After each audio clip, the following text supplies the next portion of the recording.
Енді дәл осы топтың тәлімгерімен қымбатты телегөрмендер таныс болайық. Жылдарыңыз Қайрат Түнтеков. Қайрат, қош келдіңіз. Рахмет. Қайрат, енді Шамшырақ тобының дайындығы қалай болды? Шәкірттеріңіз қалай қазіргі уақытта?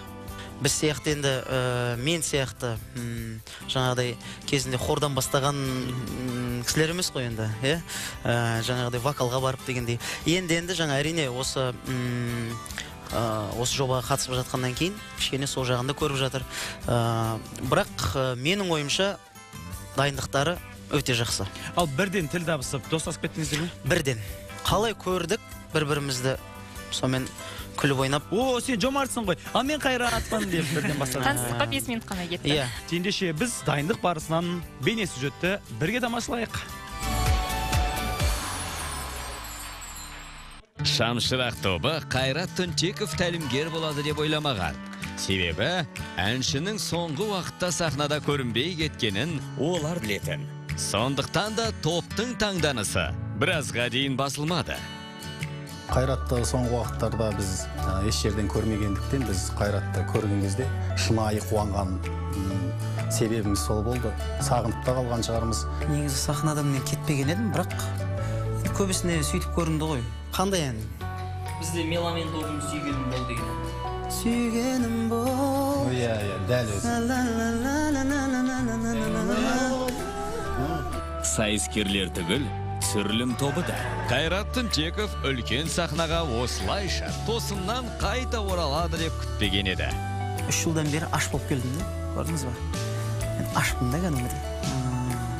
Менің кәдімгі қарным аш. Мен бірдеңке шығарым келеді да. Арман самғата берді, ақ бұлтқа бие. Әншінің кәсіби сахнаны, түсірілім алаңын сағынғаны сонша топпен күн-түн демей дайындалумен болды. Ешқашан өлең айтпаған адамдарды үйреткен деген, қалай болады деген бір жағынан бір қызықшылық болды да. Бұл да мен үшін бір тәжірибе ертең. Барынша тырысамын, бар күшімді салам деп жаңада айттым, өйдемді бердім. Кітапханашылар енді бей жағын қалай меңгергенін бірге тамашалайық.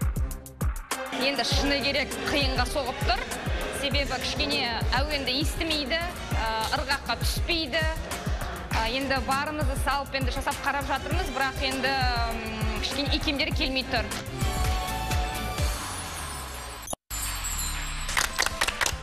Ал топтың мүмкіндігі қандай? Мен негізі басында кездескен кезде, бірінші тыңдаған кезде әндерін, мен сол кезде айтқам, сіздер біразға дейін барасыздар. Ендеше сахнаға шығуға санаулы ғана секундтар қалды. Мен де қолып отырмын негізі. Шықпас бұрын тобыңызға сәттілік тілеп, ізгі ниетіңізді білдірсеңіз, Қайрат. Ал менің тобыма, мынау Шамшырақ тобына шын ниетімді білдіргім келіп отыр. Жеңіс біздің қолымызда. Бұйыртса біз жартылай финалға да өтеміз, финалға да өтеміз, жеңіп та шығамыз. Соны тілеймін. Сонымен Шамшырақ тобы алға, біз сіздерге тек қана сәттілік тілейміз.